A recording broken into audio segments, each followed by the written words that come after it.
Ayan guys, gusto ko yung chestnut. Ano siya, oh, para siyang ano, inaano sa uling. Masarap yan, gustong ko yung naalala ko na ako dun sa Jordan. Yung madam ko gumagawa ng ganyan, ang sarap.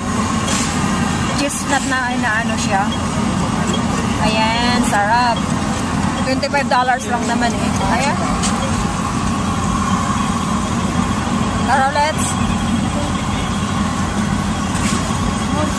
Sarap, diba? Yes. Sarap talaga yan ang ayan. Chestnut kayo dyan. Talagang naiingit ako sa chestnut na yan eh. Di, paborito ko talaga yan. Kahit yung nilaga yan o steam, masarap. Masarap nga tiglag sa saan. Ayan, nakaano na oh. Sa soup? Sa soup o kaya kahit sa ano, sa stew o kaya sa adobo, ang sarap niyan. Sige lang, ikaw natot. Pero masarap talaga siya. Parang siyang ano, yung ano ba ng Tagalog niyan ng ano? Uma.